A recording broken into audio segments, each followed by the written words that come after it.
and then optimizing supplementation naturally for it before going into things like clenbuterol, before going into things like hexarelin, things like follistatin or ACE, and other things like PEG-MGF or IGF-1LR3.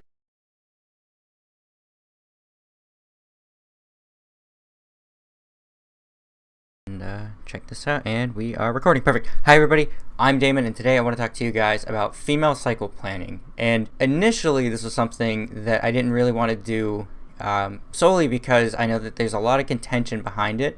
Alongside of this, there is a lot of back and forth between proper ideas, how one should go about it, what to do, but there's not really an apparent abundant amount of good information, I feel. And when I say good, I don't mean this to be, my theories any better than any one individual particular. It's just that I see that a lot of women are taking very high doses of androgens for a long period of time. And alongside of that, I also feel like they're not utilizing everything that they could, nor are they looking for things that they should be using. Alongside of that as well, I also feel like the ramifications of coming off are not stressed enough. And I've been through the block enough to know what a female cycle plan is. I've actually helped create a fair few of them, but obviously I had oversight at the time by someone who was much more intelligent than me, and I got to really look around with them. In terms of female application of synthetic androgens, there is one person in particular who I look up to heavily, and that is Victoria Felkar.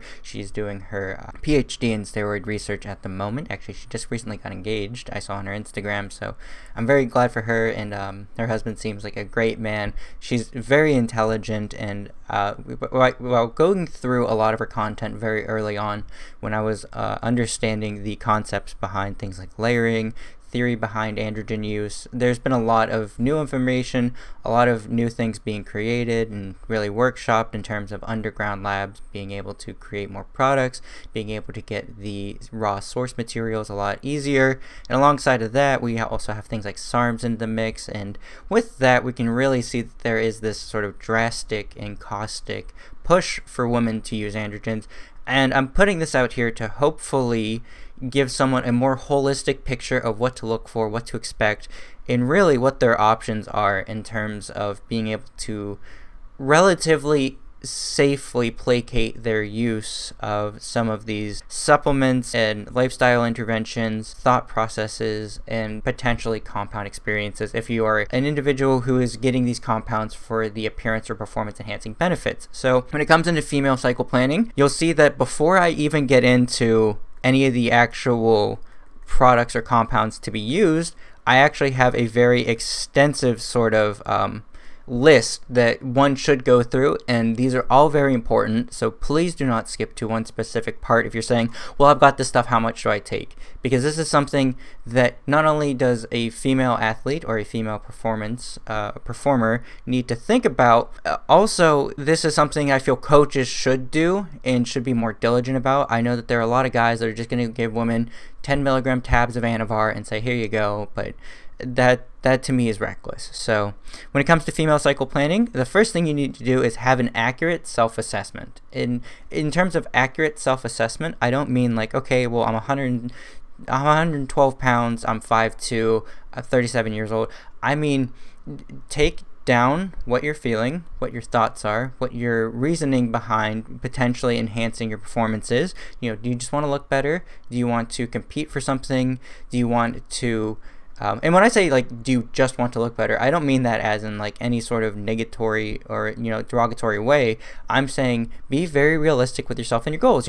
It's very okay, in my opinion, to take appearance and performance enhancing drugs to ameliorate some of the complications that you have with lagging muscle parts, or just to overall enhance your development and your features. That's perfectly fine. Bodybuilders do that, and if you're competing for a show, this is important for you, and that is of note. And whatever you're going to be doing in your life is up to you. It's a personal choice, and I feel the best thing to do is be very safe, but be very open and honest with yourself. If you're competing for a goal in terms of athletics, that's also something to note, because that goes into your goals category. So we now segue into your realistically measurable goals. If you need to gain 14 pounds of muscle to be a female figure or an open bodybuilder, or if you need to shave 3 seconds off your 100-meter dash, how realistic is that versus what are the actionable results and what's your time frame with that? So, you can certainly gain 10 pounds of muscle, but gaining 10 pounds of muscle in 3 months versus 3 years is very different. So you can sort of assess,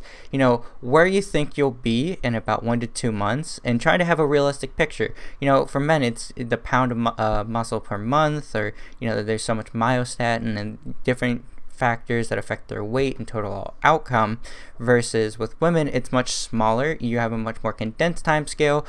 That's not to say that you can't grow as fast or potentially pack on as much weight as quickly, but you realistically want to make sure that for the appearance performance enhancing drugs that you are utilizing them with respect to your goals and having a more developed time frame. And if you're unaware of what that time frame could look like or be, this would be a good time to realistically do a little bit of due diligence in terms of examining clinical studies, seeing how some people interact with it and how others don't. When you see things like oxandrolone, you can see that it has some impact on liver function or repair. Some people use it for muscle wasting, but are those people undergoing HIV/AIDS wasting? Are those people burn victims? There's a lot to really look into and see, all across the boards, all things held constant, where do you lie?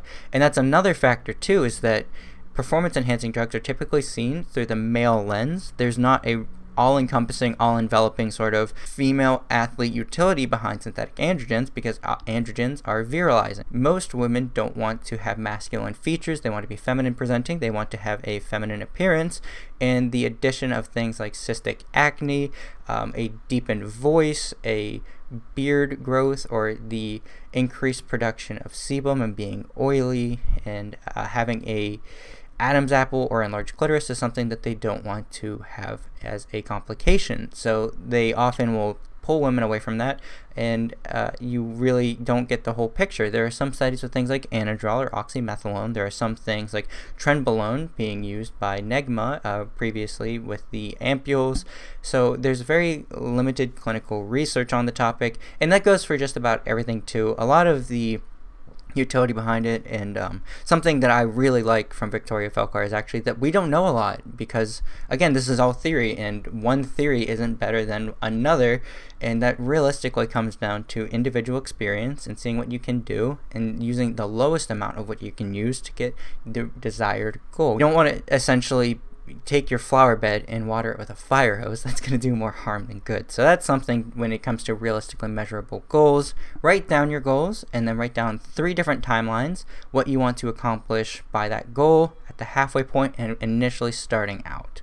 So this also comes into play after you take your realistically measurable goals. What is your risk tolerance? So what is something that if all things go wrong, your absolute worst case scenario, are you willing to accept? Are you willing to accept that, okay, well, the things that I got didn't come in, or it got seized by customs, or it got broken, I need to buy more? Are you willing to accept that financial burden? Alongside of this, say that you get a complication, like you get a training injury, it puts you back 3 weeks. Are you going to sit in the hospital, potentially get surgery? Are you going to go through with other means, utilizing some peptides to recover quicker? Are you going to take time off of the gym? Would that impact it? If you're growing too fast for your muscles and you get an injury due to your training habits, is that something that you're willing to deal with? Alongside of that, there are more permanent, more severe sorts of complications. Obviously, if you're exposing yourself to synthetic androgens, you can undergo virilization. That virilization could potentially be permanent. You could grow facial hair, you could have a different, more masculine presenting appearance as a result, and that is something that a lot of people don't want. You could have a deepening of your voice, you could have a raspy sort of laugh. There's a lot that goes into it that people don't realistically think of, except for the negative side effects in terms of that. But you also need to be more mindful of these other aspects as well. Not only the, am I going to look like a dude, but the significant health impacts that could happen as a result of improper use or proper use, and just individual different genetic responses to these things. So that's something to keep in mind as well. Alongside of this, we need to take an assessment of your lifestyle interventions. Are you currently doing everything that you can? And we'll get into this a little bit more when we go into the actual first step of this, but where are you at right now currently in your life? Where do you wish to be? And how would this process either affect or have any sort of impact on that. If you want to be a police officer, do you want to be in the military, do you want to be in a place where you can't have heightened levels of these hormones as a fighter or an athlete? Could you get popped for that? Could you sully your career? There's a lot of things that go into it. Are you just someone who's recreationally willing to do this, and now you need to dedicate more time to the gym even though you have a family and you can't be pulling away too much time from that because you can't get a nanny? There's a lot of things that encompass this that need, again, to be assessed, and you need to be willing to weigh out those pros and cons. Alongside of this, adaptability. This is something that I see that practically nobody can realistically put a thumb on, but it's something to keep in the back of your mind, especially throughout this entire process. How adaptable are you? Do you need every single thing to be structured and regimented and to the T all the time? Or, does your neuroticism say that, okay, well, this has to be this way, and if anything goes wrong, you crumble and you get really scared? Because if so, that's something that you need to put into a very high threshold category, because some days you might be, planning for a cut, but then you incorporate this new compound, and as a result you gain 3 pounds and you look watery and bloated, but it's just your body handling it. Is that going to throw you off and freak you out and make you hysterical? That's something to be of note too. And then when it comes to female cycle planning, unfortunately I can't really help this because of the market demand and the extensiveness behind making sure that you're as healthy and well as possible, but it is a much more significant financial burden to women as it is to men. This is regardless of whether everything you get is pharmaceutically graded and is of top tier quality, or if it's UGL. And unfortunately with UGL you can often see that it actually might end up costing you more in the long run. But when you get into utilizing a lot of these things to reach your maximal goals, or to reach your goals the most effectively, that is something that it comes to in terms of accruing a lot of debt first. So what is your long-term plan? We're going to touch a little bit more into that into the goal section, but I mean this in the context of when you're planning your cycle means that you come on and off again. So is there an end goal? How long do you plan to expose yourself throughout these bouts? How often and frequently do you plan on doing this? Are you going to be moving around a lot?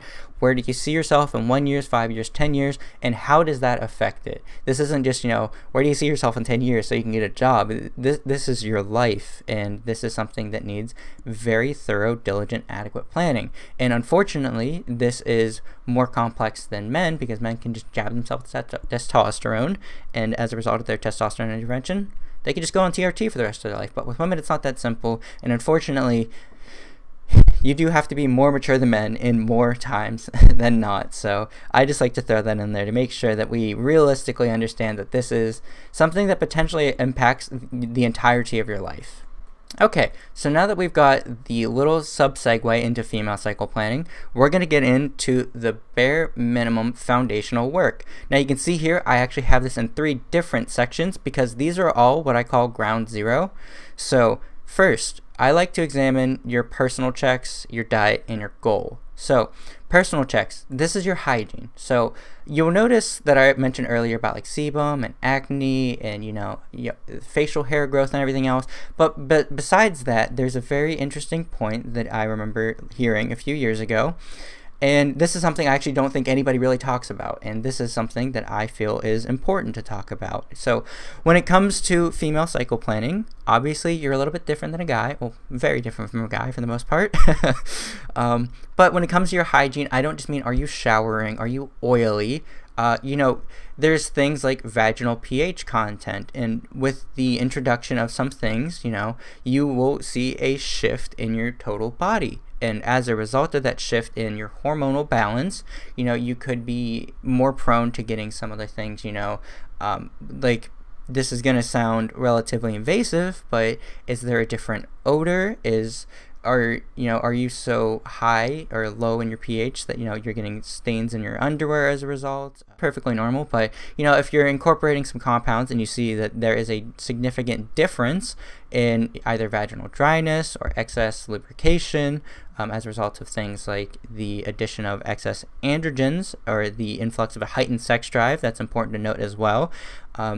Keep note of that. And honestly, I have an entire section here on Make a Diary, which we're going to talk about. I can actually just segue into that right now. So make a diary of how you're feeling throughout the day. It's going to sound really silly, and especially when it comes to things like this, but if you're being appropriate with your planning, you need to have a diary. Okay, I woke up, I feel fine, but what is fine to you then versus fine to you now? So, I woke up feeling fine. My mood is this, I'm feeling this, I'm a little bloated, here's my weight, here's my height, here's my goal, my hair feels great. Make a log of everything that you know that you would look for in case something went south. So, my hair is strong and fine, it's shiny.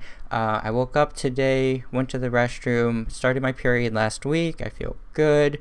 I don't feel any differences in my libido.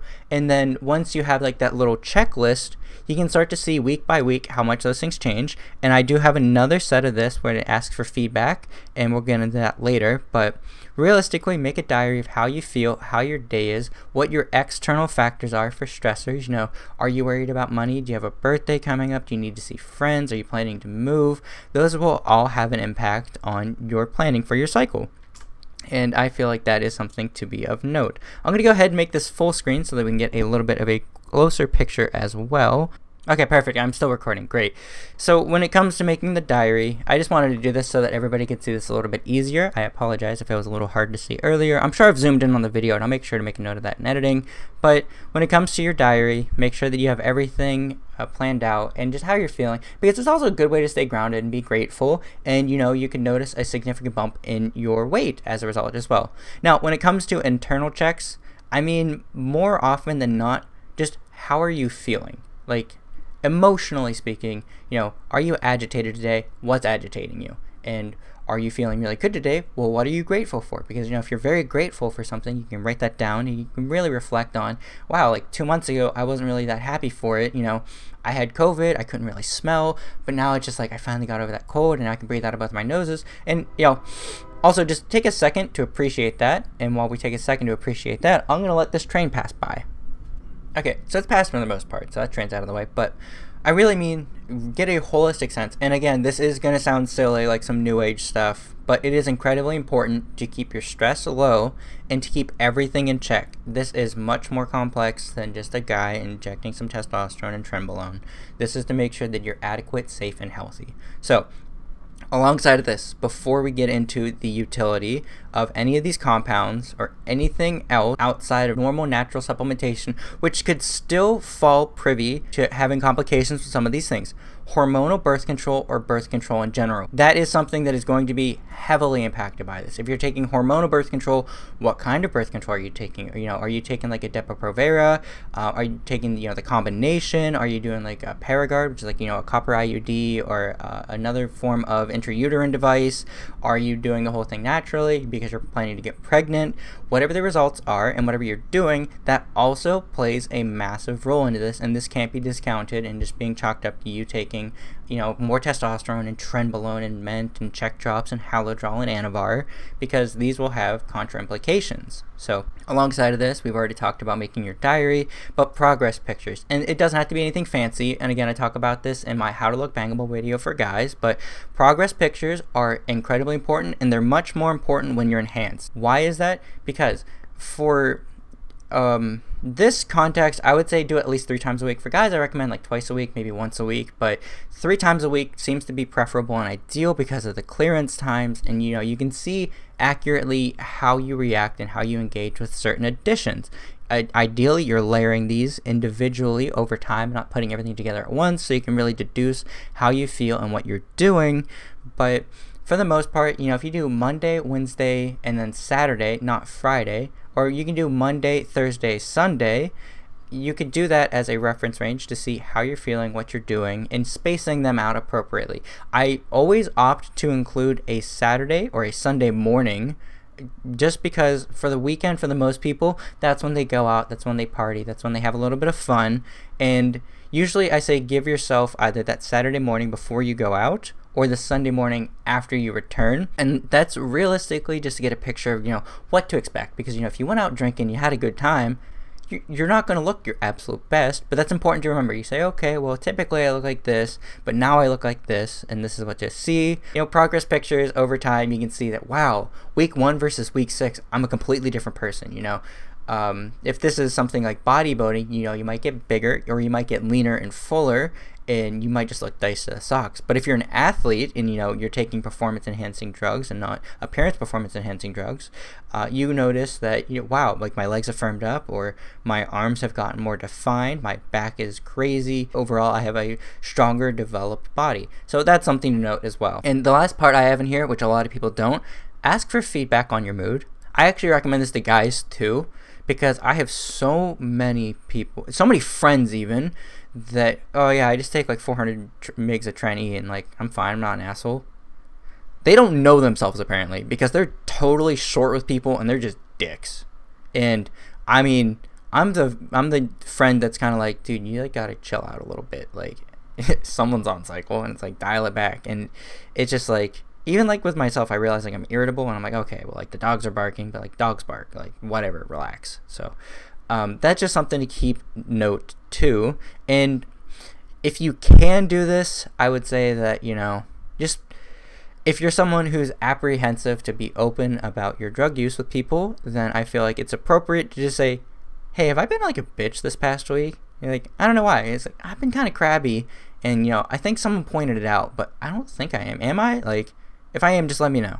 And that's just like a close friend. Or if you're telling someone like, hey, I'm on cycle, so if I'm like really fucking short with you, like don't like not hold my feet to the fire. Let me know so like I can write that down in my journal, because I need to like make sure that I'm not gonna be a bitch to like whoever I'm dating, or my partner, or the person I'm interested in, or just in general at work. Because you don't want to be a monster to people just because you want to like look better or be jacked or be a better athlete. So that's something to note too, is the personal check section is just about, making sure that you have a good picture of yourself first, and then going into your goal. So for your goals, there's this thing called SMART goals, and I really hated learning about it in like all of my business development classes, but honestly, it works for a reason. It's popular for a reason. So it's like specific, measurable, yada yada yada, like all your goals. But I would say have a short-term goal, have a long-term goal, have it be specific, and have it be measurable. So you remember this section over here where we talked about the realistically measurable goals index?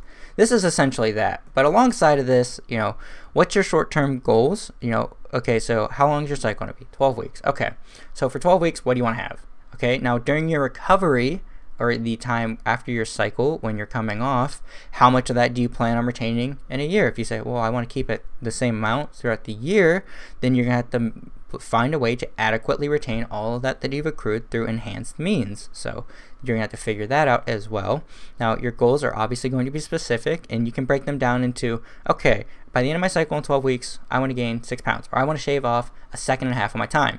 How are you going to do that? Here's my training protocol for these weeks and this block and this block and this block, and I've periodized it to be this and this and this.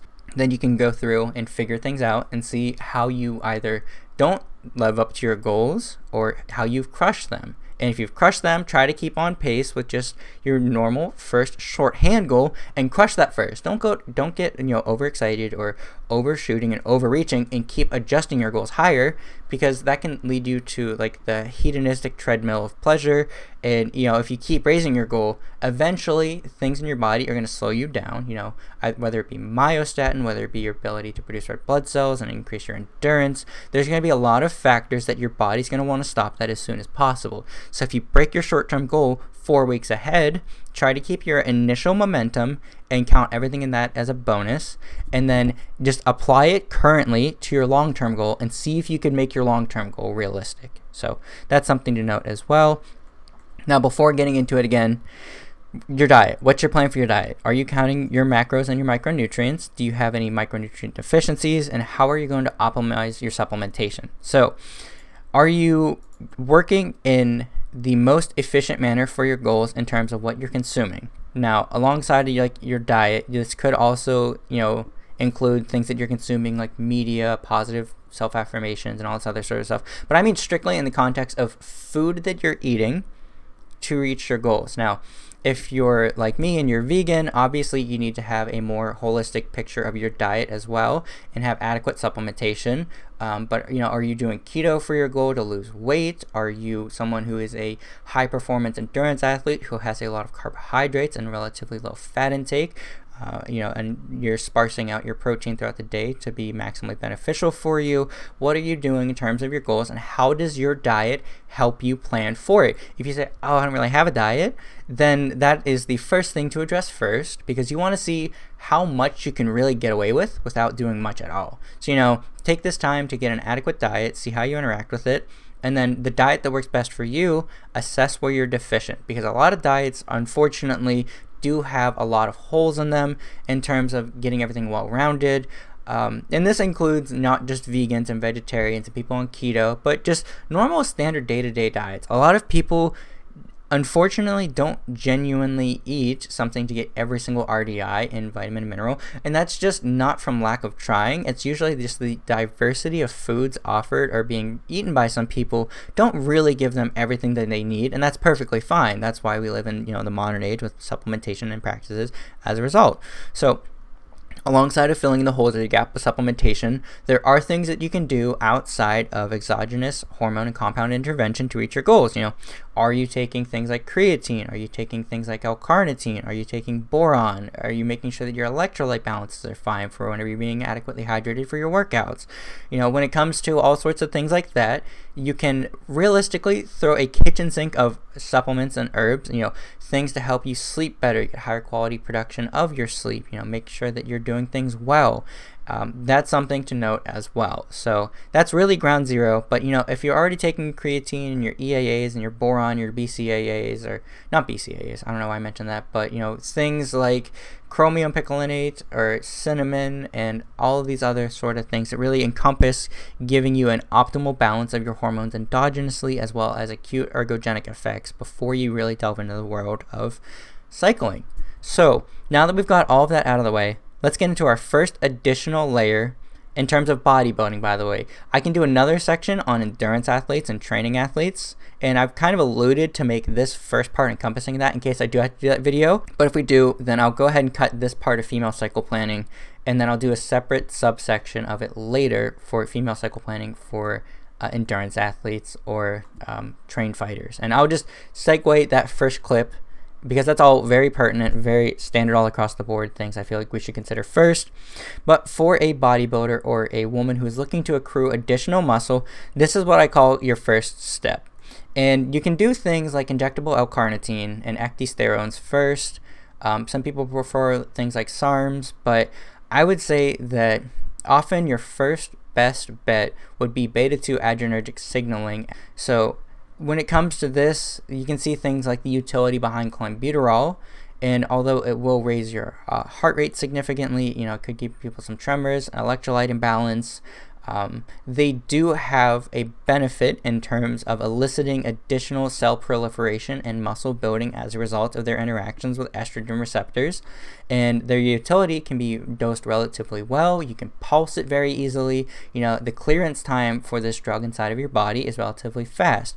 I don't want to give out specific doses for one individual person, because every single individual is differently, but typically for this, I would imagine a reference range that would be relatively acceptable in general enough for most people would be about 10 to 30 micrograms. And that's going to sound very, very, very low, but it's because it is, and you could also get away with the addition of more. And a lot of people are going to say, well, that's really too low to really get any benefits. It's kind of a waste of your time and you're wasting your effort.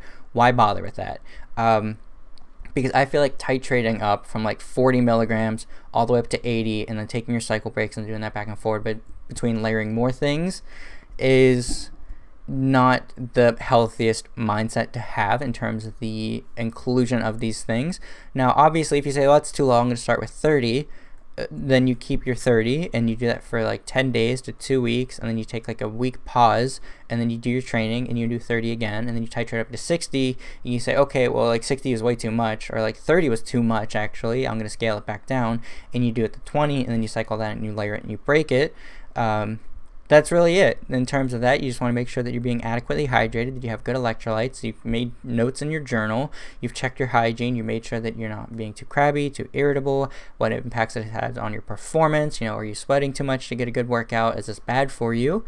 So those are things to look at first and foremost. But after this, we really get into the realm of injectables for the most part, and this is the peptides section. So when it comes to peptides, I have them into 3 categories, which I would first get into before going into things like your myostatin inhibitors and then the additional layer of peptides, which is growth hormone. I put growth hormone in a different section of peptides, although human growth hormone is a peptide hormone itself, just because I like to have a differentiation between the effects and the abilities that it has. This is personal, of course. Obviously, you can layer these in with peptides, and that's perfectly fine and well. But for the most part, there are growth hormone releasing peptides, there are insulin-like growth factors, and then there are myostatin inhibitors. So, before we begin, I would just like to say that these are things that can all be layered together, and if you haven't seen my video on the layering theory, I would strongly encourage you to go and do that first. So when it comes to growth hormone releasing peptides, you do have growth hormone secretagogues, things like GHRP2, GHRP6, hexarelin, etc. And those are, again, going to be derived not only from your goals, but from the means in which you want to actualize your goals. If you're looking for more lean mass as a result, things like GHRP6 or hexarelin, things that have more of an impact on your ghrelin, could be more beneficial versus somebody who just wants to get their stored growth hormone releases to be excreted a little bit better and to help the endogenous production without the mimetics of ghrelin, could see an increase in interest in things like GHRP2 or other things that don't stimulate hunger to a significant degree if you're looking for lean recomposition. Alongside of this, we have insulin-like growth factors, things like pegylated mechanocyte growth factor, obviously IGF-1, IGF-1 LR3, IGF-1 DES. These work synergistically typically when it comes to GHRPs with insulin-like growth factors with myostatin inhibitors, because they all sort of work on different pathways. Although, obviously, when it comes to the addition of things like human growth hormone and growth hormone secretagogues, you will have a transient increase in insulin production as the beta cells in your pancreas will start to secrete a little bit more, and the increases of human growth hormone will have a liver response to help also bolster the endogenous induction of insulin-like growth factor.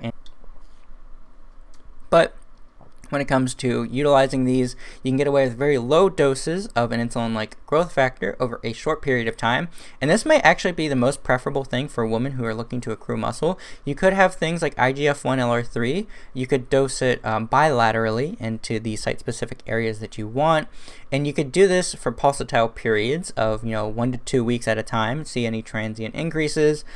You could do things like PEG-MGF, which is just a daily injection, and you could do that bilaterally as well to help signal for the localized incurred effects of insulin-like growth factor 1 for every muscle that you want to incorporate it in, and you could see beneficial results there. When it comes to things like myostatin inhibitors, I have personal experience with folastatin, and with folastatin, I noticed that, one, I got a lot of bruising and swelling in the area, so that might not be beneficial for some people. That could have been my individual response to the substance, however. It could also be indicative of having a substance that was potentially adulterated as a response, but for the few instances where I didn't have any sort of bruising or any sort of impact, I did notice that I felt much fuller, much stronger, and that my muscles were more sensitive to feeling like they were breaking down and getting a much more vigorous pump as a result. Largely, for the most part, in terms of their production of muscle, I don't know personally if it would be more favorable to have the inclusion of something like folastatin versus ACE, as I have no experience with ACE, but personally I would imagine that the introduction of folastatin would be the most beneficial for women.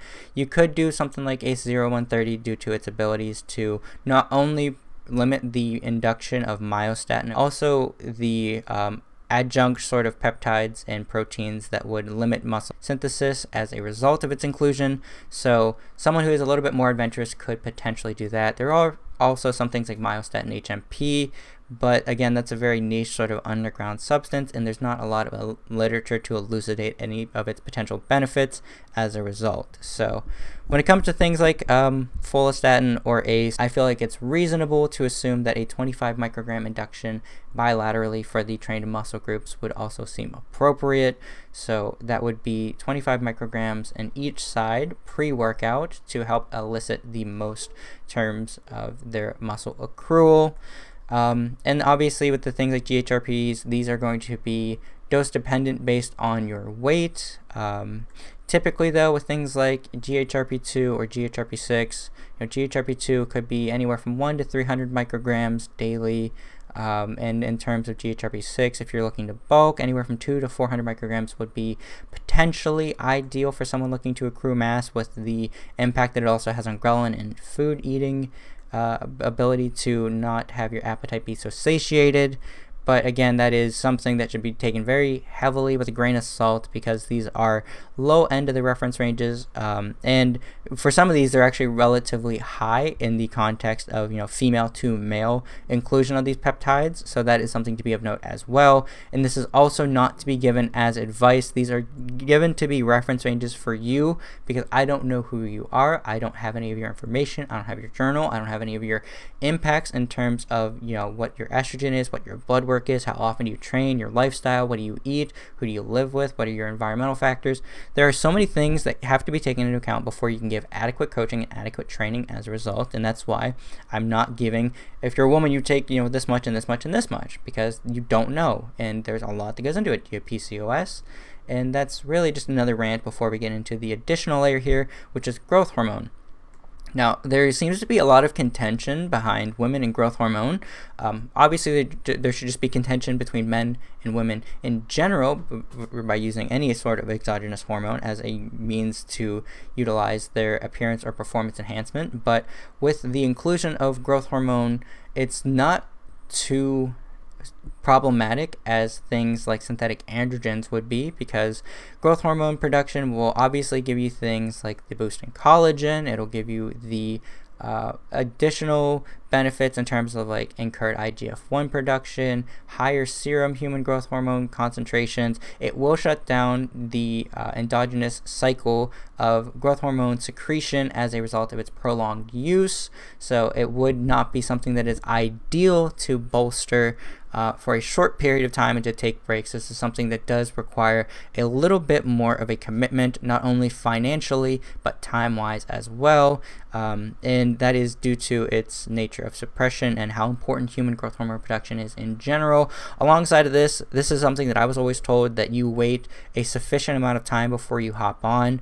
And again, when it comes to things like growth hormone use, I haven't even used it because, I'm still in my very early 20s, and I have been warned, and not really warned, but I've been guided to make sure that this is something, before at least you're 25 to 27, even though these other compounds that I have run have had a significant impact on my HPG and my HPTA, this is something that you don't want to cause a complete suppression of, and that is something of note too for women. So, if you are under the ages of 25, it is highly recommended by most people that you don't leverage growth hormone, but this is something that will absolutely cause some form of complication with its unnecessary addition and consequent yanking, or just pulling it from your program as a result. So this is something that does require a little bit more of a heightened awareness and thought process behind, because again, when it comes to this, it is relatively fast acting. It gets in and out of your system in a couple of days and you're off and well, but given your duration, your experience, and your time with it, it may be something that needs to have things like a post-cycle therapy for, in the context of CJC 1295 with DAC, or something else to incur the production and the normal letdown of your growth hormone secretion. So alongside of this, we have our additional layer, which I'm sure is why all of you are here, which is the layer of synthetic androgens. And given that this is the section on synthetic androgens, I want to give a quick break. And again, please don't just skip through this because you just want to hear the end results. This is very important information again, and I would really genuinely appreciate it if we could sit down and at least listen to the thought process and the reasoning behind it, because you could literally just go through these and the cards and read them and then ask yourself those as well. But I want to elucidate a little bit more and give more of a context behind all these. So, relevant factors to consider before taking any synthetic androgen. So when it comes to this, what is your time of exposure to the other layers? Have you gone through ground zero? Have you made sure that you're making sure that you have a holistic picture of yourself, your goals, your realistic ideas of what you want to accomplish, how you're going to accomplish them, yada, yada, yada. So alongside of this, how long have you been going through the other layers? Have you been undergoing a layer of, Beta2 Adrenergic signaling? Have you gone through any of the peptides? Are you not taking any of the peptides because you don't want to have any of the injections, and you're not taking any of the growth hormone because you don't want to have any suppression of your natural growth hormone production? So you're just taking the orals like Clen, and now you want to include another oral like obviously Anavar is like the woman safe one, or you're taking Primo acetate tablets or Proviron. So I would heavily look into this and potentially save yourself some of the complications with higher androgenicity and virilization as a result. You can get sling pins with bacteriostatic water and have a relatively harmless form of injection. Much like with people with diabetes, when it comes to growth hormone, they do have those little, I know Lilly and Pfizer have those injectable pens that, you can just very slowly sort of like twist off the cap and pin with that. And I've actually seen some of them firsthand, and they don't look as scary as they are, but the little nozzle seems to be very confusing, and watching the administration process is just easy. But that's not to give any sort of glorification of these drugs, but rather if you're willing to take all of these, but you're not willing to take the step to inject yourself, that is, again, a personal decision. But I would very heavily weigh out the pros and cons of the administration or the injection, the injectable formats of these substances versus taking something that could potentially cause you a lot more issues and layering as a result first. So not only this, but after we examine your time exposure of the layers, check the results. So if you say, well, I haven't done any of those layers, so I have no results, so I'm just going to keep going. Well, think of what you want to accomplish with the inclusion of synthetic androgens, and then, research into these chemicals, as much research as you can do. If you're a college student, by the way, I strongly encourage you to use the academic institutionalized access that you have and go to either your library or go onto your university's library through your credentials and your logins. And look, you have so many more studies and researches, and you have a breadth of information outside of just prescribing information that is not put onto like the NCBI, the NLM, or other websites like nature.com.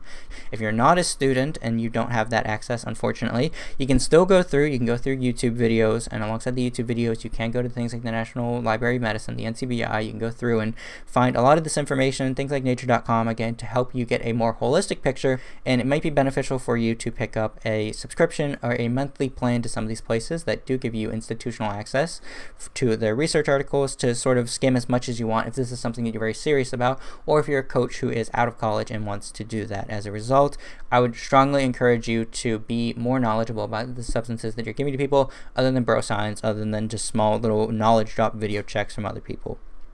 So once you get the time exposure of your layers and the results behind their utility, and you get the feedback from your friends and family and your coaches from the results of all of these, okay, well, when you're on growth hormone, you're a little bit nicer, your skin looks more radiant, you're more happy. When you're taking things like your clenbuterol, you're a little bit more tired, you're a little bit more cranky as a result of your poor sleep. This is where, you could be wanting to get your sleep fixed first, and you notice that no matter what you're taking, what you're doing, when you drop all of these compounds, you still have poor sleep. So maybe you include something like a delta sleep-inducing peptide as a result.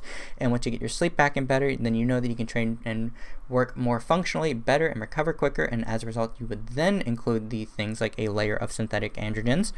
But alongside of this, assuming that you have all your feedback from your family and your friends and your coaches, and you have a program and a structure that works well for you, and you have a time frame in mind, then that's when you go into your planned duration of use. So when it comes to the planned duration of your use, there is more to it than just I'm going to run a 4-week cycle. Because when you have a planned duration of use, it also comes into the format of the drug that you're using and its mechanism of action, and alongside of that, how long will it stay in your system.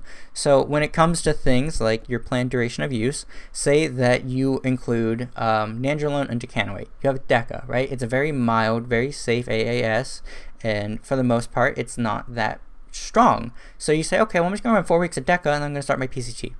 Well, unfortunately, even if you're doing 25 milligrams of Deca split out Monday and Thursday, after you use it, you have a very long time to wait for that undecanoate ester to clear. You might have a very high amount of bioactive nandrolone still in your system as a result of the ester bleed, which is just your body cleaving out that ester and then slowly releasing that hormone into your body. And before we get into anything else, I would just like to note that when you do an administration of any substance, unless it's a water base, even with things like propionates or phenylpropionates or acetates, you're not getting a large sort of stable serum bleed you often will see that even if you backload, you do get a bolus administration at first and then a slow bleed over time.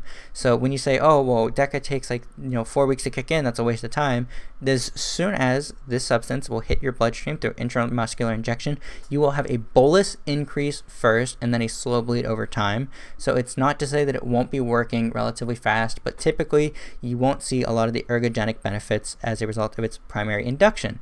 And again, this is just to be of note for the planned duration of use, because if you're doing things like orals with a tablet solution, either Primo and acetate as a result, or things like if you're doing the testosterone undecanoate sort of pills or the creams, or you're doing Anavar or Proviron, those will differentiate between their time and their ability of action. So you need to say, okay, well, whatever you're taking as a synthetic androgen, you need to look at their half-life and their elimination life and how that's going to plan into your PCT.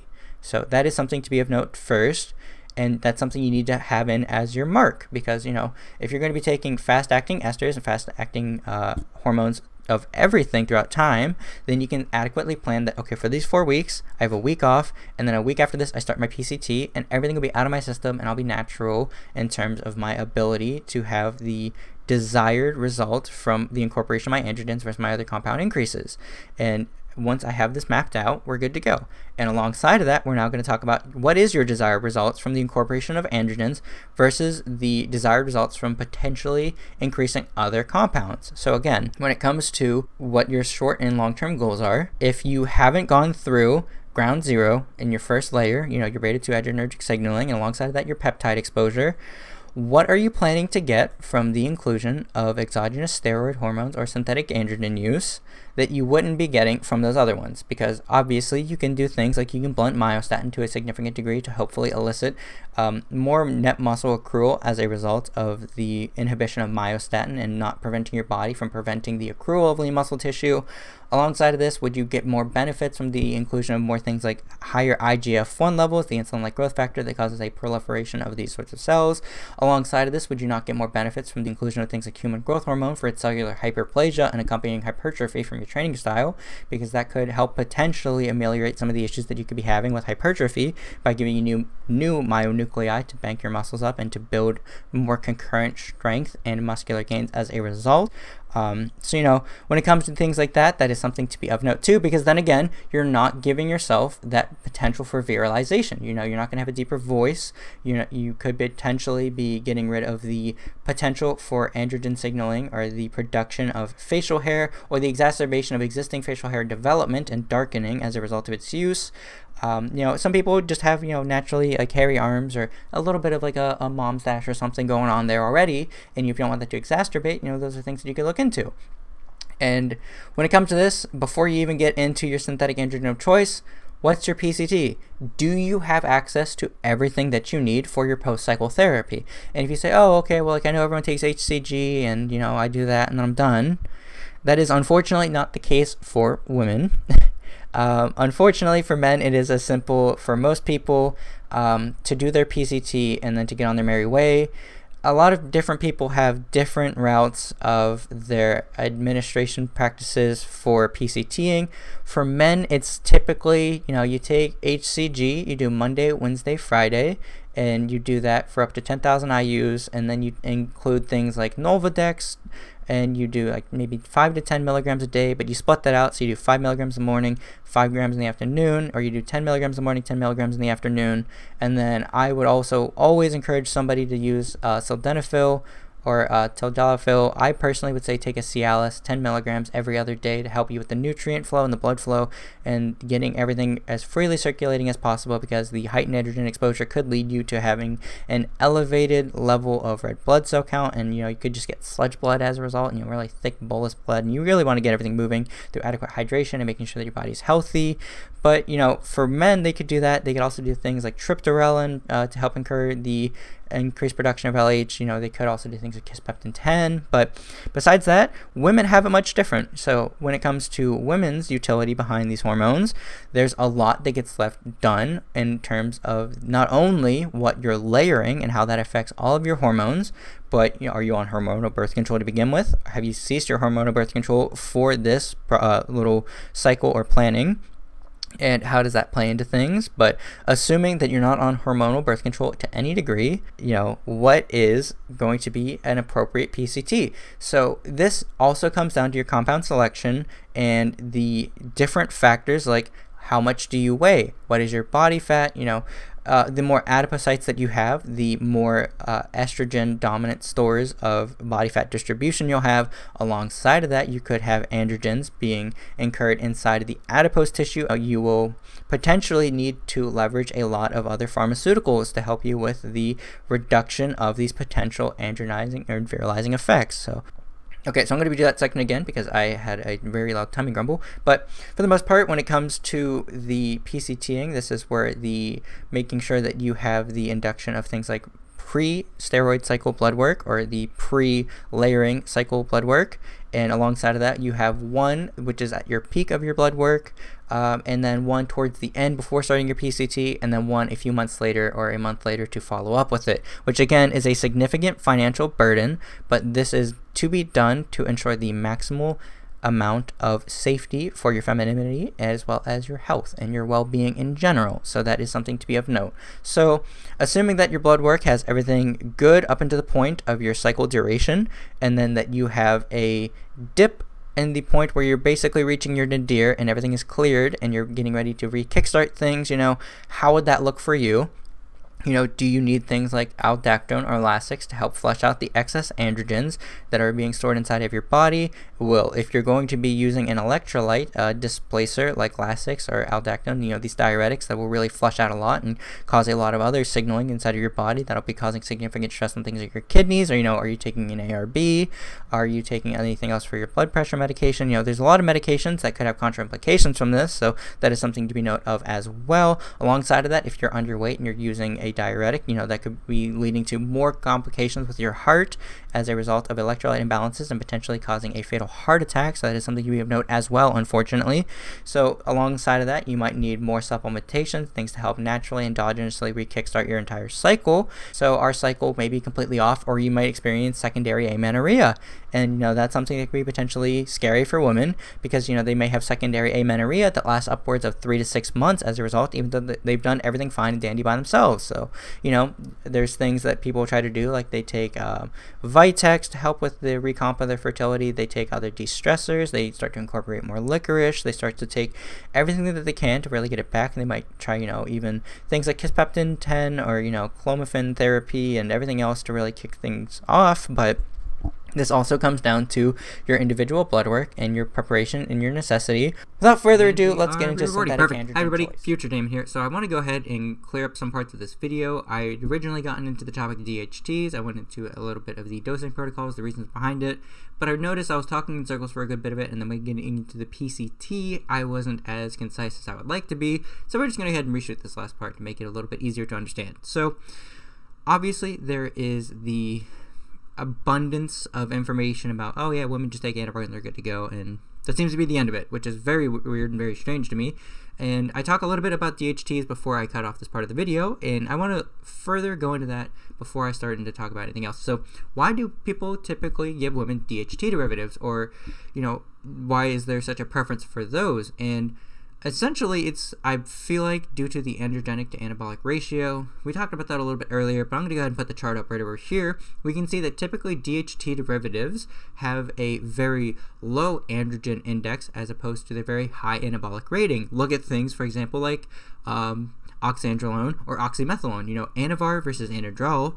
Typically, people use Anavar in the context of being cut, and that does have some merit to it. Anavar will significantly reduce the deposition of stomach fat as a result of its ability to help blunt the cortisol and the corticosteroid response inside of your body, and will help you with limiting stress and will help slim down the area a little bit more. Not only that, it makes you more vascular, and it does do a pretty good job of overall getting you that kind of not even stage ready look, just leaner, more athletic sort of build, which is preferential for a lot of people. That's why it's in a lot of cutting cycles. Aside from that, however, anadrol can also be used in the context of cutting. I've personally tried it, and it is night and day the kind of difference in strength that you retain while using it during a cut. But when people use it during a bulk, you can see that they get stronger and they get bigger quicker, and their muscles look a lot fuller. And that's why I think that even though you will need a lower dose, and that dose to be split up and put into two different variants, one in the morning, one pre-workout, or one pre-workout if you work out in the morning, and then one before a high protein meal for your dinner. You can space those out twice per day at a relatively good length, roughly about, I would say minimum like 8 hours apart. But if you start your workout at like 6, you go to work, and then you come back from work at like 5, be appropriate to take that before you start cooking dinner and prepping.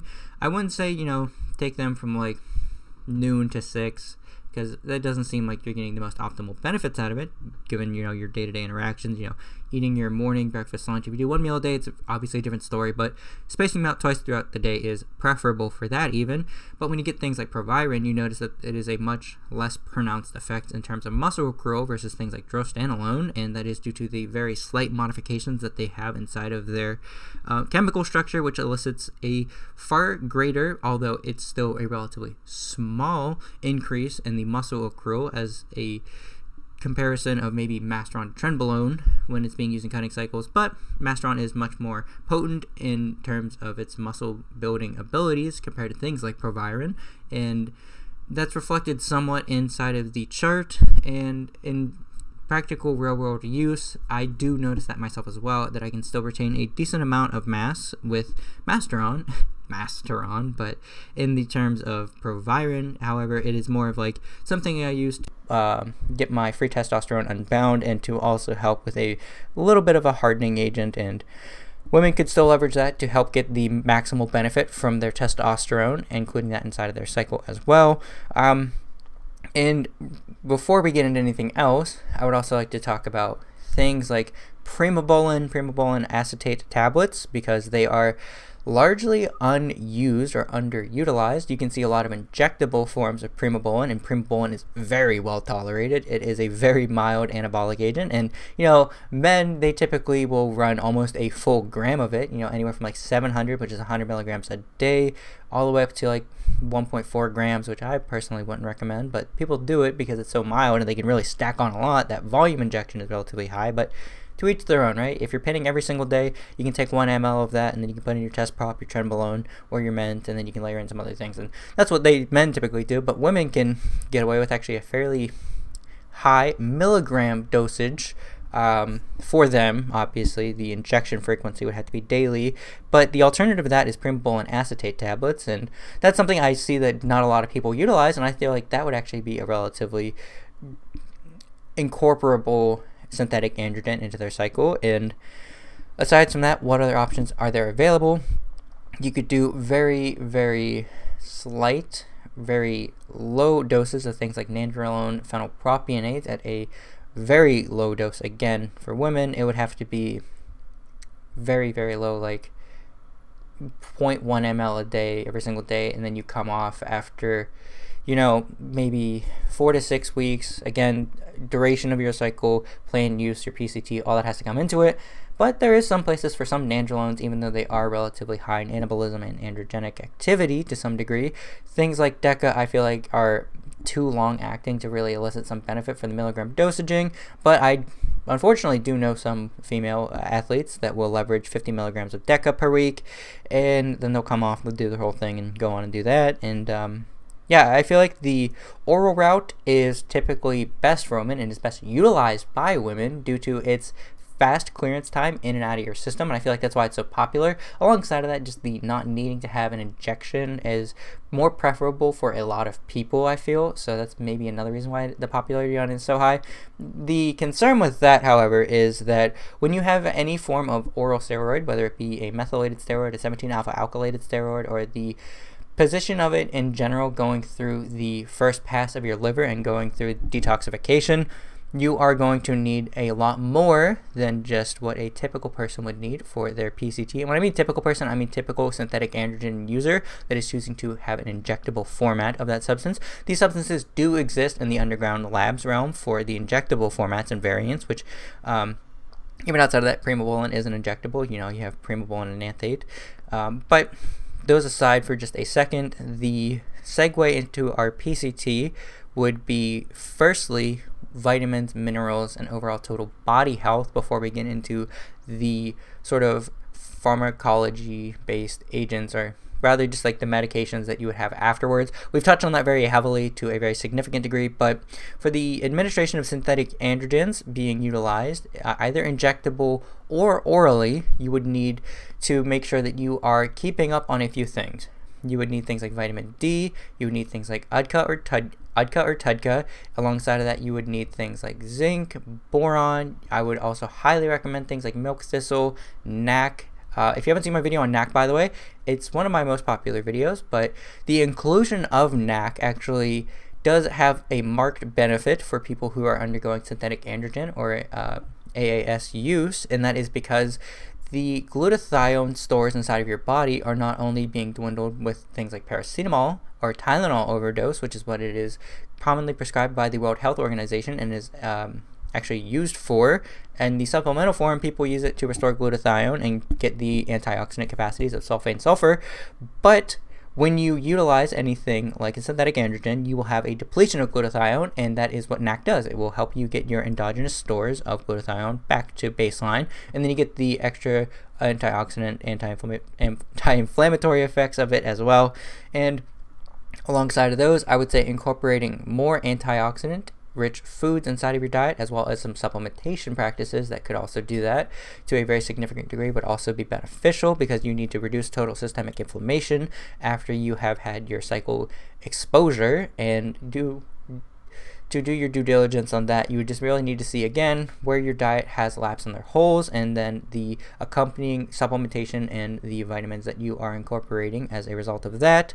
And I would say ramp those up a little bit higher. You know, your vitamin C count could be relatively higher if you are just meeting your baseline for that due to the extra inflammation. Alongside of that, your metabolism will go up as a result of the exposure to synthetic androgens, so you would need more of micronutrients in general. Things like boron and selenium would also be of concern for me personally, and that's what I actually look out for during my post cycles. But alongside of that as well, for the oral agents, I would heavily harp on vitamin D again. Vitamin D2 is less bioavailable overall than vitamin D3, so if you're using a vitamin D2, which is arogocalciferol versus cholecalciferol, which is vitamin D3, you would probably need a 50 to maybe a 100% increase in that just to make sure that you're doing well in sufficient health and a good vitamin D biomarker. And the incorporation of DIM, I touched on that in the video on DIM as well, actually. DIM will also help with the pre-vitamin D3 form stay a little bit longer inside of your system, not only due to the ability that it has with protecting things like calcium and magnesium, but also due to the fact that the hydroxylation factors inside of your liver will start to cleave out some of the DIM first and elongate the time that pre-vitamin D3 is actually stored inside of your body and is more susceptible to be used. So that is something you can also beneficially include alongside of your PCT. DIM at maybe 100 to 300 milligrams per day could be beneficial for you. Vitamin D, obviously, if you're not getting enough through your diet and you're not getting enough direct sunlight, or that you have a higher count of melanin or just darker skin. If you have darker skin, you're going to need more sunlight exposure to get the sebum activation to production of endogenous vitamin D3 stores, which has to take place in your liver, which is why we're even talking about that. So alongside of your liver, I would also say that check for your kidney health, check for your EGFR, your other inflammation factors that would go into your kidney health, you know, your C-reactive proteins, making sure that everything there is good, to make sure that your body isn't undergoing a lot of stress, make sure that your blood pressure is in good shape during and afterwards, because you don't want to have such a high strain on your kidneys. You can take things like dandelion root extract, milk thistle. I know that a lot of people will start to incorporate other de-stressing factors, things like ashwagandha. People will try to incorporate black licorice to help with de-stressing, to help with their cortisol, and that's not necessarily just for your kidneys, or to any degree really your kidneys. It's just a good general practice to have as your PCT. It can have some interactions that are less favorable overall with its inclusions, but for the most part I feel like it is actually very beneficial to include, and that's why I recommend it there. Because also, who just doesn't like licorice? Like, I know a lot of people don't like anise, but personally I love black licorice. I love salmiakki too. That kind of flavor is just good to me.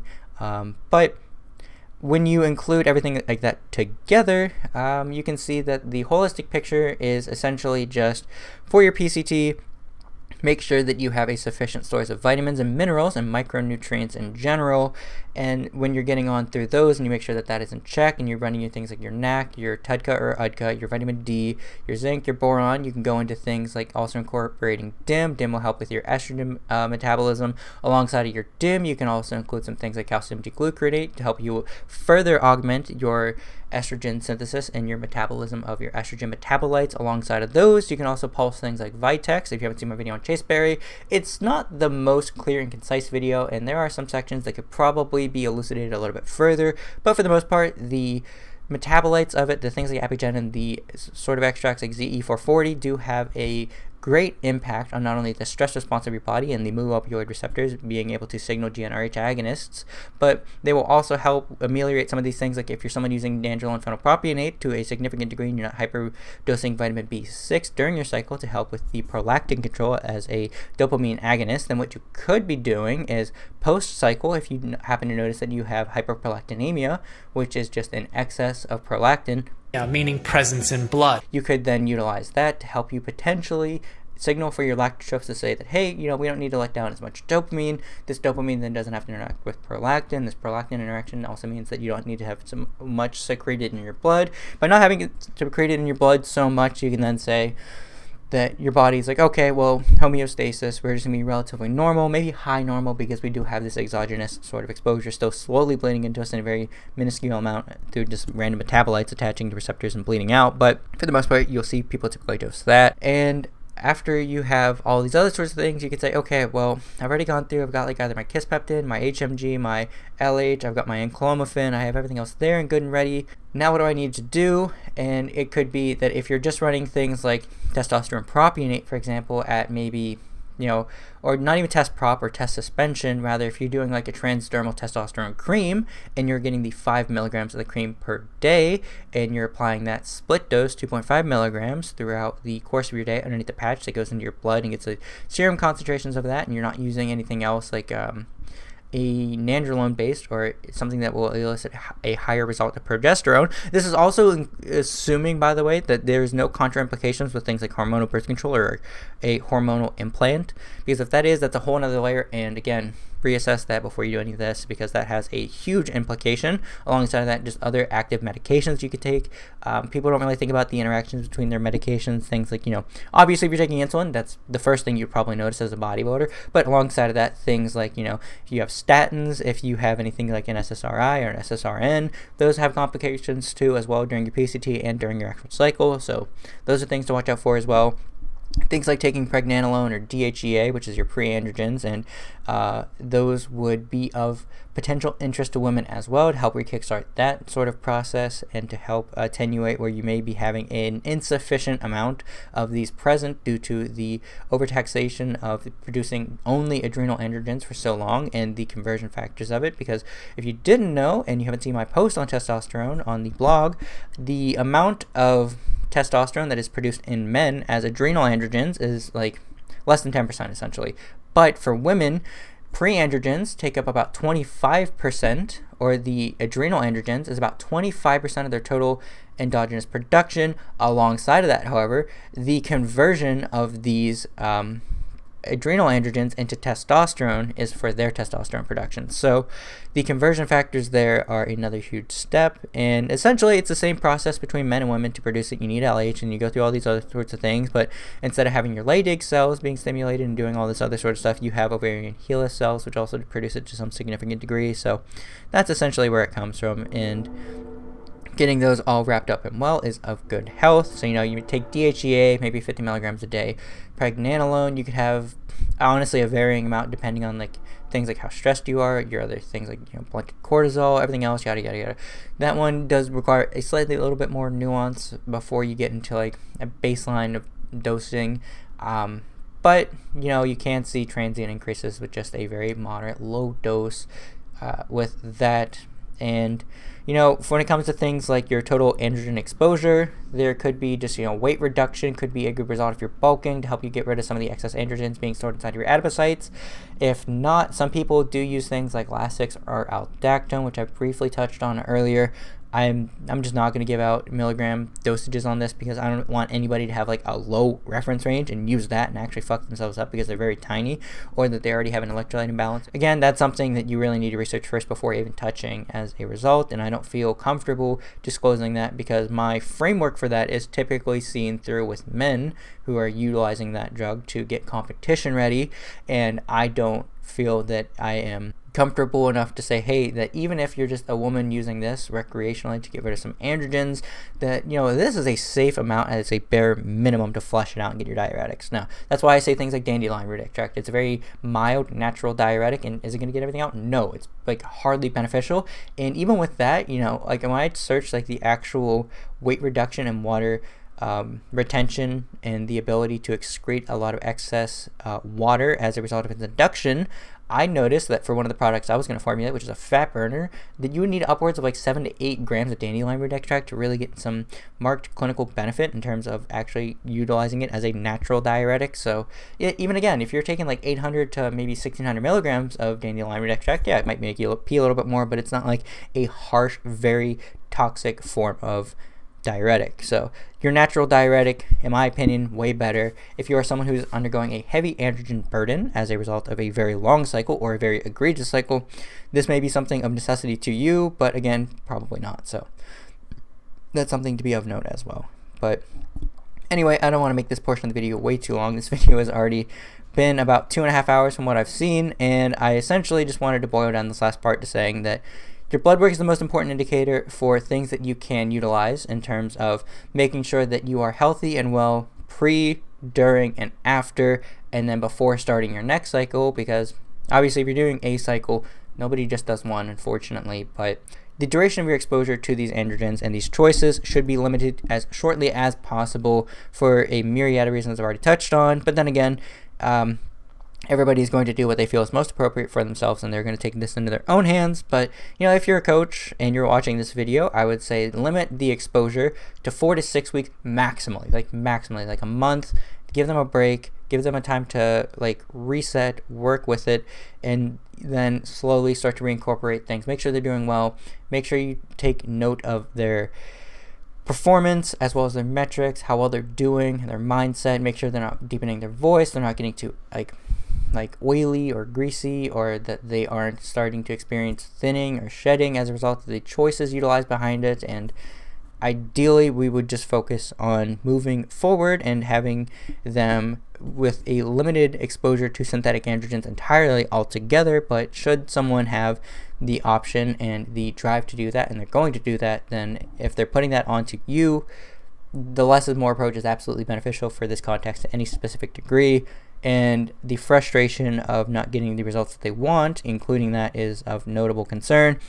I haven't touched on things like thyroid in this video. I have not touched on things like insulin use directly in this video. I also have not touched on things like SARMs in this video, and that's all for very good reason.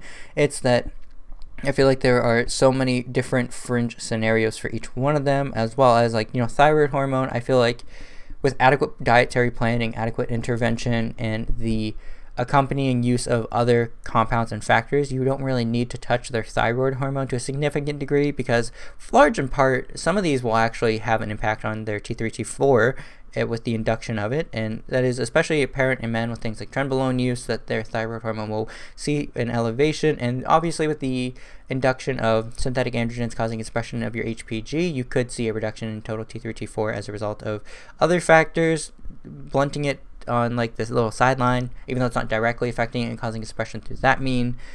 But again, I just wanted to leave those out for this video because this is more of a foundational framework in understanding the thought process behind it. And this is obviously a video that is going to try to dissuade people from using synthetic androgens to begin with as a female athlete. But I do recognize that there is the group of people that just want to take a magic pill and do all that and work well. So that's why this is coming out here. And that's also what I wanted to harp on at the end. First off, if you're still here, thank you very much for watching. I do very much appreciate it. And if you are having any comments, questions, or concerns, dude, drop them in the comments section. I don't care if you have like 50 different comments. Hey, what about this? At this timestamp, you said this. About this, you did this. I heard this. Like, what should I be doing for this? What's the best dosing protocol for this? You said, Anavar, but, are you supposed to be taking that 3 times a day or 2 times per day? Or, when you talked about the Primo acetate tablets, you said take that twice a day, but the clinical literature says that the half-life is like 12 hours versus some say 10. What do I believe? What do I do? Yada, yada. Any questions at all? If it's not like, hey, will you build me a cycle? Drop them in the comments. And I really want to have like the engagement on this relatively high compared to my normal audience, because I feel like the discussion behind this is lacking. There's only a few bodybuilders here and there that will realistically go into like, yeah, like here's these things.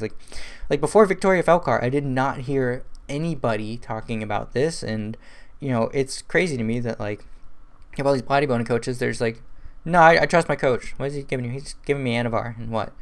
No, it's just like Anavar. I'm like, okay, like what's your PCT? I just go on Anavar and then I come back off. And it's like, that to me is crazy, because it's like, I mean, did he ask you like what you're taking or what you're doing? He's like, no, I still like, I work out, I get big, it works well for me, like here's my coach, and then like some people are like, yeah, I take tests. And it's like, how much? Well, I just do 10 milligrams of testosterone a day. I'm like, for a 130-pound gal, 10 milligrams of prop is relatively high. Why isn't it like 5 milligrams? Well, that's a waste. It's like, well, I mean, you can get away with it. It's not my place to step on toes, but, it's, I certainly would not be putting that amount of undue burden on you. If you're willing to pin, why not try any of these? I don't know anything about peptides. Well, shit. Okay, well, there we go. So hopefully my framework is of sufficient interest to people for them to first examine things that they could be doing outside of any exogenous intervention, things like just making sure that their environment is favorable for them to get good quality sleep, rest, making sure that they have a sufficient idea of what they want to be tracking, a good plan, getting their diet in check, and then assessing deficiencies in their diet, and then optimizing supplementation naturally for it before going into things like clenbuterol, before going into things like hexarelin, going into things like follistatin or ACE and other things like PEG-MGF or IGF-1L3 or IGF-DES, before getting into things like growth hormone, before getting into things like synthetic androgens like Anavar and dosing that like 3 times per day and having minimal drug exposure as a result of it, and then getting into their PCT where they might need things like enclomiphene, they might need HMG, they might need things like Tespeptin 10 or other sorts of things like triptorelin, or women might need things like Vitex and DIM and calcium D-glucuronate or yada yada yada. But again, so I just really want to have as much conversation as possible, as much engagement as possible, so we can at least open the discussion, because I know like even like other big channels like don't really touch on the topic, and it's not because like they're not knowledgeable, it's just like so contested and it's like so contentious, and it's especially apparent that there's not a good breadth of information for people to be taking, because we're seeing that there is an influx of massive women in open and figure that are getting huge and they look great, but then we hear all these complications, we all hear like these sad stories, we hear women, I got kind of fucked up from that, and this cycle my coach didn't really know so much and he did that, and it's like, well, if you know a lot, share it with the community. And if you're like, well, no, I'm not going to share my information because I want to, have people pay money to make me be their coach. And it's like, okay, well, that's completely understandable from a business aspect. But, saying, hey, that you're wrong on this. This is a practice that I found works best for me.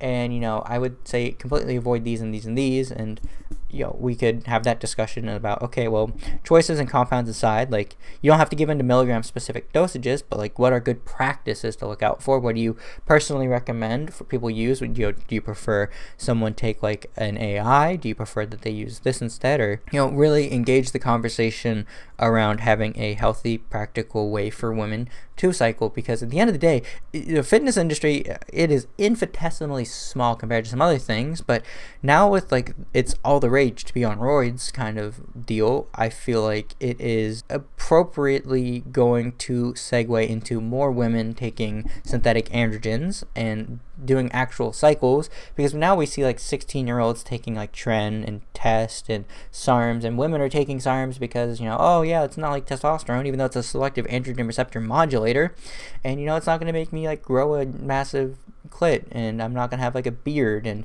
I'm not going to be like so manly. And it's like, well, we don't know, and that's like the really scary part, because people will experience hair loss on Radbound 40. Luckily I didn't, but there's other YouTubers like Brandon Harding that have I think it was him, where he talked about like he had thinning of his hair from it, and some people are getting like night blindness, or like they're getting blurry vision as a result of some of these SARMs, and it's just such a wide, varied sort of, we don't know. But I mean, it's the same thing with synthetic androgens. We have a good baseline understanding of them through a lot of anecdotal reports, and alongside of those anecdotal reports, there are some amount of clinical literatures where they talk about the use of them, and that's something to be of note as well. But largely in part, I feel like this video should just serve as a way to cultivate discussion around it and to further examine some steps that you could be doing before delving into the world of steroid use for women. And yeah, is this absolutely in depth and concise? No, but again, it's like just uncovering the layer of dirt and seeing that you have a time capsule under there, and if you just keep digging, you'll get to the treasure. But that's something you need to do, or it's something your coach will need to do, is that they need to keep digging and find out all the pertinent information as it comes out now. And that's also something I want to talk about too. With the advent of new medications, new drugs, we are always going to see that there is a sufficient increase in the results-oriented goals and the ability for them to produce more favorable results compared to some other things. If you look at things like HGH frag, and then AOD 9061 to 9064, the revisions on that have been intense, as well as things like GnRH agonists. Those have been crazy. GLP-1 agonists are also starting to see a rise in popularity, and it's just like we have to do the best with what we can with what we currently have. And with science ever evolving and ever moving forward, that's actually part of my disclaimer, it's that things constantly change and new clinical data and literature constantly comes out. And I feel like it's our job as people that try to get as much pertinent and recent information to be on the cutting edge of it. Not in like the cutting edge of like, Cyberdyne levels of like, this just came out 35 seconds ago, but like having good resources and putting that information forward and seeing how it could practically be applied, as well as being applied within like an actual realistic context of personable use, is to be of concern for people. And I feel like the drug use is going to happen regardless, but I feel like if you can potentially ameliorate some of the issues that will be reached by people's drug use, that is completely valuable. Because if someone just takes something because they don't know any better and they fuck up their entire lives, and you could have fixed that, it's almost like you have a burden of responsibility then, because with great power comes great responsibility. And I feel like having the amount of knowledge that I do, I feel like I should be doing something to encourage the conversation, to say, hey, with women, maybe they shouldn't be taking 50 mgs or a 25 mg tab of Anavar every single day for like 2 months to get shredded and bigger and fuller and do like lean bulk. Maybe we should look at some other factors first. Or maybe instead of giving women trenbolone, we should be examining what are their training habits, what are their training styles, are they strength oriented, are they goal oriented in like terms of like bodybuilding, or what's the deal with that. And that's essentially what it comes down to. But until next time, I hope you guys have genuinely learned something, or that you have a more holistic picture.